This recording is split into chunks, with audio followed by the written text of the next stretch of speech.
Hello అందరికీ. ఈరోజు అయితే సండే స్పెషల్ అని bagara rice and chicken curry చేస్తున్నాం. అయితే కావాల్సిన ఫస్ట్ అయితే రైస్ పెట్టుకున్నాం. రైస్ కావాల్సినవన్నీ కొన్ని వేసిన ఆల్రెడీ. ఇప్పుడైతే మసాలాలు, క్యారెట్, ఉల్లిగడ్డ, పచ్చిమిర్చి, దానికి కావాల్సిన మసాలాలు అన్నీ వేసిన.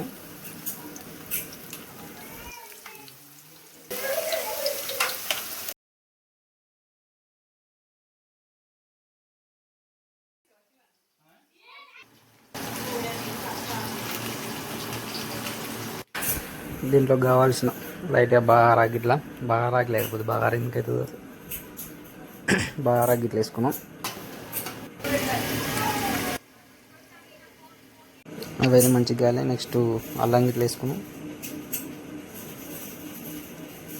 అల్లం వేసుకుని ఇంకా టేస్ట్ బాగా వస్తుంది అన్నమాట అల్లంకి.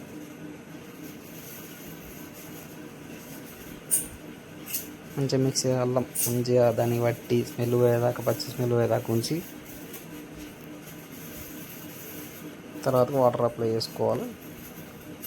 వాటర్ అంటే నేను గ్లాస్ తోటి 5 గ్లాసులు పోసిన, అందుకే నేను 10 గ్లాసులు పోసిన రైస్కి.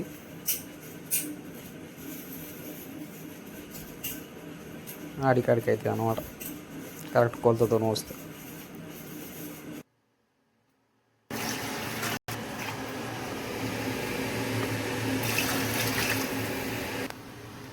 ధనియాల పొడి మొన్న కలర్ రాలేగా.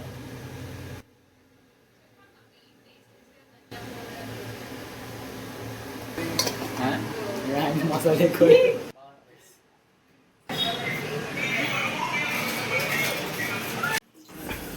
చికెన్ ఉల్లిగడ్డ అయితే వేసుకున్నాం. 2 కిలోలు కాబట్టి నేను ఎక్కువ వేసుకుని మంచి జ్యూస్ అవుతుంది కాబట్టి. అంటే ఆనియన్ ఎక్కువ వేసుకుంటే జర టేస్ట్ ఇట్లా బాగుంటుంది అండ్ సూప్ ఇట్లా ఎక్కువ వస్తుంది.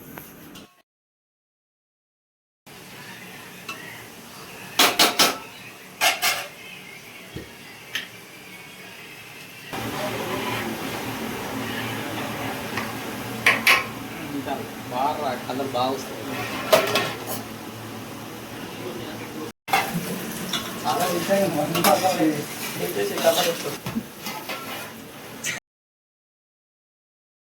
ఎసరు అయితే వచ్చేసింది. ఇప్పుడు రైస్ వేసుకుంటే సెట్ అయ్యేది.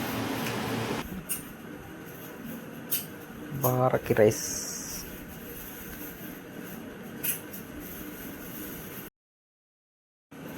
బహార్ రైస్ అయితే రెడీ అయిపోతుంది. టేస్ట్ ఎట్లుండో తెలియదు. అన్నీ వేసిన మసాలాలు అయితే ఆఖరి మ్యాగీ కలర్ కూడా కలిపిన వల్ల కలర్ వస్తుందని మ్యాగీ మసాలా. ఆనియన్స్ అయితే ఉడికినాయి. ఇప్పుడు అల్లం, నెక్స్ట్ పసుపు వేసుకుంటే ఆనియన్స్కి మంచిగా పట్టేటట్టు మంచిగా కలుపుకోవాలి. నేను పసుపు ఎక్కువనే వేస్తే జర మంచిగా కలుపుకొని మంచిగా ఆనియన్స్కి జర పట్టినాక నెక్స్ట్ చికెన్ వేసుకుందాం.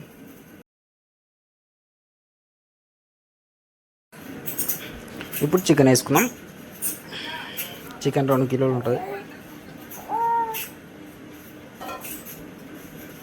మంచిగా కలుపుకోవాలి. దాన్ని పసుపు మంచిగా అల్లం ఇట్లా మంచిగా పట్టుకోవటట్టు మంచిగా కలుపుకొని మూత పెట్టుకుంటే అయిపోతుంది. అంతే కదా.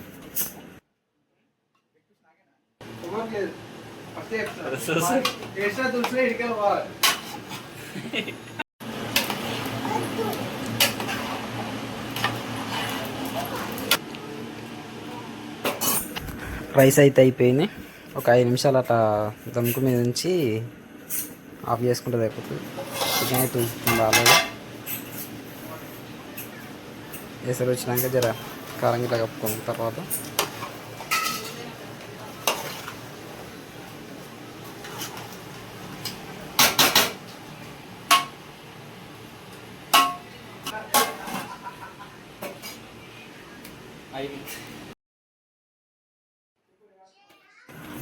చికెన్ అయితే లైట్ ఉడికింది కానీ కారం వేసుకున్నాను. 2 కిలోలు కాబట్టి నేను అయితే మంచిగానే వేస్తాను కారం. టేస్ట్ కూర.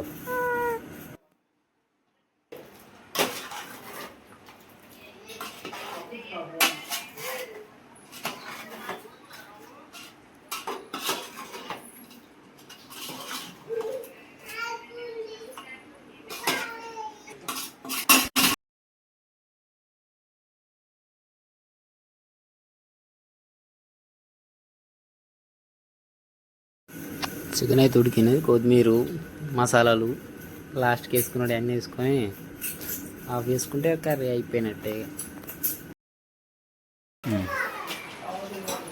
చెప్తా ఏమన్నా